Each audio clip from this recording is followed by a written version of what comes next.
Hi folks, I'm Doug at Dizzy Lizzie's, and this is a Stihl KM56rc Kombi unit a customer brought in saying he's lost the drive. Yeah. The engine started up. When you turned it off you could hear the clutch drum turning around, but nothing was coming out this end. This end was not turning. So I dismantled it and I'll show you what the problem is. Now, on these Kombi units, you've got a shaft which goes through here. This then fits inside there and gets tightened down, and the other bits attached to it.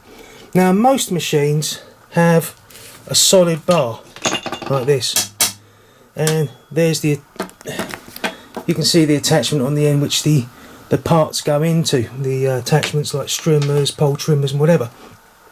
On this version they have a drive shaft and it's flexi, and what's happened is somehow it's wound itself up or back on itself and it's caused it to snap.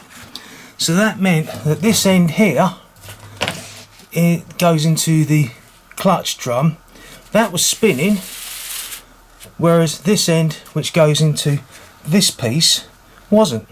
So I've got a replacement drive shaft to fit in, so let's do that. Okay, so let's start assembling it. Now, first thing I'm going to do is put the shaft back into here. You've got to feed it through, and where the marks are on it originally, you know where it should be. Now that's set nicely. Now there's a centre screw which I'll tighten down, and that is now located. It won't wiggle. So I will then tighten up the other two.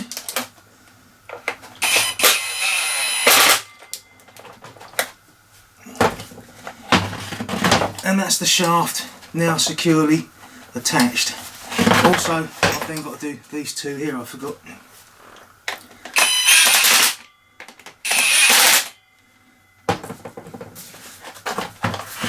So now that is definitely not working.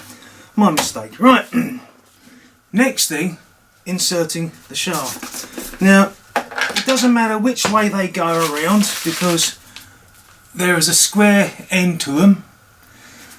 So this will go into this part, and whatever other end will go happily into the clutch. Now what I will do is I'll put a large dollop of grease on the end, and I'll give it a smear up the shaft because it'll help lubricate it, because there is a plastic insert, and many years ago I had a customer, he had a long shafted machine and he'd bent it, and I had to replace the whole of the it was a solid shaft, and because it was rubbing against the plastic on the inside, it melted. And I tried pulling the rod out, and then I had the plastic insert to come out, and it was just a case of, no, this is not going to work. But then that's when I was starting to learn. Now I wouldn't even consider trying to do the job. Now, I'll grease that up.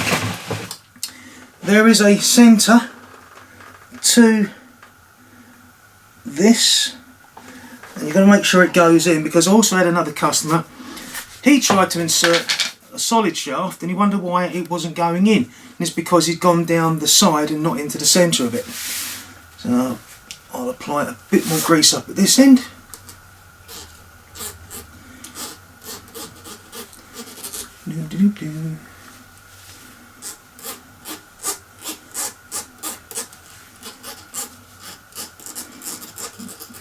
And the way these are wound, they're designed to rotate only one direction, so the windings will bind on themselves. If they go the other way, they'll undo. So that could be another reason. It hit something, the head bounced back, and that caused the problem. Right, that's near the end of that. So let's push it in there.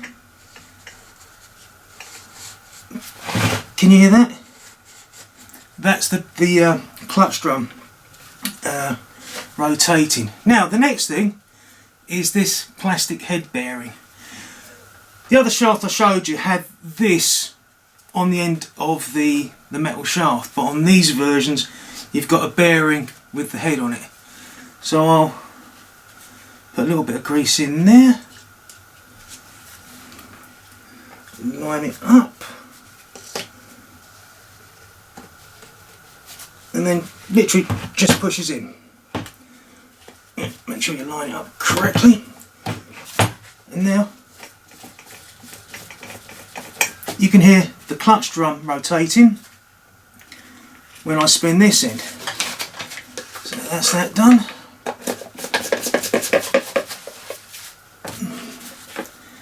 Next thing to do, put this on, and this just lines up over the plastic slot at the top.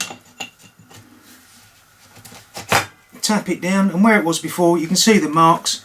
You just line it up with that, and then quickly put it on this side.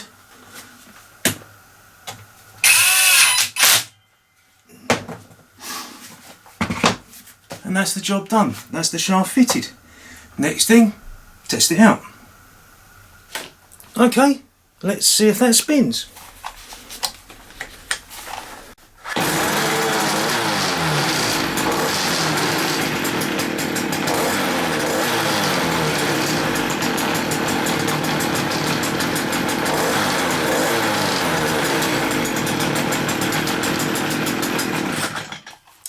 Yeah, it definitely spins, and I think the carburettor is going to need a quick tweak.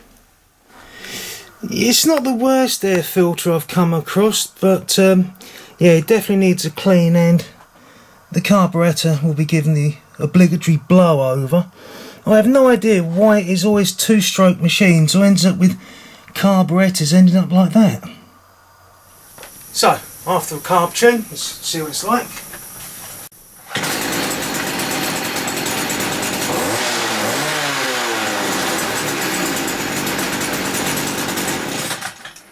So it's running a lot smoother. Also, as a tip, whenever you take the tool out, always give that a nip up, because these things rattle loose and they're about £8. So there you are, folks, that's how to replace a broken shaft in a Stihl Kombi unit KM56rc, and the part number is 4140 711 3203, but this is the correct part for this machine. So always make sure you get the correct part for your particular machine, but replacing the shaft on one of these is exactly the same on the other machines. So anyway, if you found it helpful, please hit the like button. If you found it really helpful, please hit the subscribe. It's totally free and much appreciated. So until next video, take care, see you later folks, bye.